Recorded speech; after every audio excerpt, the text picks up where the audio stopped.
Yo, what's up guys? It's BoSox, and my last video was about me doing some heroic contact event. It was some shitty video that was like there to show off the new heroic contact public event. But today we're going to be talking about something that I enjoy a ton right now in D2, and that's my current PvE weapon loadout. Right now this is not a video about a full breakdown of a loadout with mods and subclasses. This is specifically talking about 3 guns that I find work really well together. And the best part is, in the fall, this loadout isn't going to be capped by a max power limit, so you're going to be allowed to run this loadout in raids and things like that. We're also going to talk about some of the flaws with the loadout, because I do think that there are some problems with this loadout that won't exactly work in endgame PvE Nightfall champion activities. So let's get right into it. Our kinetic weapon is the exotic grenade launcher Witherhoard. It's the brand new exotic special ammo grenade launcher that came with this summer release, and its main perk is break the bank. Blighted targets take damage over time and blight the nearby area on death.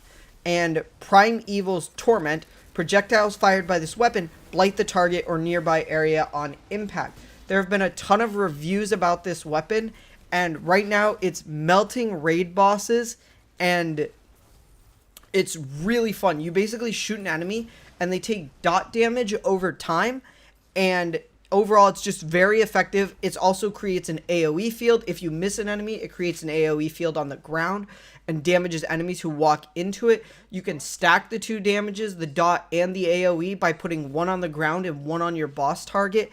It's just overall a really powerful weapon, and I hope that when they nerf it, or when they fix it, because right now it's bugged where it's literally like deleting raid bosses. So I hope that when they fix it, it doesn't become a shit weapon and it's still actually fun to use for like solo play, strikes, nightfalls, even the raids, just not maybe as a primary DPS weapon, but something you can stick to an enemy and then like use a different weapon that we'll talk about later on, which is our heavy. Let's get into the next weapon. The next weapon is a raid weapon from The Last Wish, and it's very important that you get this role. It's the Nation of Beasts curated role. Curated roles are essentially roles that were created by Bungie. It's a static roll on the weapon, and it's a random drop versus a random rolled weapon. It'll come already maxed out with the masterwork and things like that. And this curated role specifically has Outlaw Dragonfly, and it's an arc weapon. It's a hand cannon. You're literally using Fatebringer. It's one of my favorite guns right now to play with. It's an energy hand cannon. And yeah, smack a dragonfly spec on it and get the most damage out of your dragonfly as possible. Really overall, really strong hand cannon. Finally, we're using Temptation's Hook, otherwise known as Boltcaster 2.0. This is a sword that when you use the heavy attack, it'll throw a projectile out and do a ton of damage to a target. So really good. You blight an enemy with your grenade launcher, swap to your sword, and then start flinging damage with your sword at the boss. Overall, really strong, really fun weapons. The other sword I would say is better based on a video I watched from Error. Essentially, it's just a higher damage DPS sword, and it's not Temptation's Hook. It's like the Dark Drinker 2.0, and overall a really, really, really strong weapon. Both the swords are really good. I suggest getting the Dark Drinker for this build because you can blight an enemy, run up to the boss, and then do your twirl with the sword DPS, and it's a lot of damage. So that's kind of the 3 weapons. I think this actually would work really well in a raid. The one thing I would be a little bit concerned about is in a boss fight against a raid, your primary DPS right now is a Witherhoard.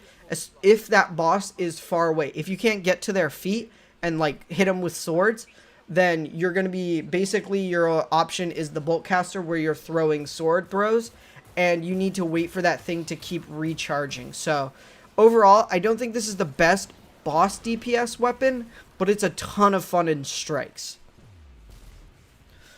The last thing I do need to mention though is that Nation of Beasts works really well because of Dragonfly spec. Dragonfly spec makes the increased damage on Dragonfly really, really powerful, which means that you can't run one of the champion mods, so that's not exactly ideal for you know, a high difficulty Nightfall. So you're going to have to weigh those options, and maybe you just use a different hand cannon, something like, or maybe you just use a different weapon in general, either something like a Last Hope, or even the Jack Queen King from the Season of Dawn. That weapon came with some pretty spectacular rolls, and that one you can throw a mod into. So it's not the ideal or perfect loadout, but it is what I'm having a ton of fun with right now, and I definitely hope you guys go and try this out. And I'll see you in another one where we talk more about builds, because there are a lot of really fucking cool mods in the game right now. So have a good one, and I'll see you later. Goodbye.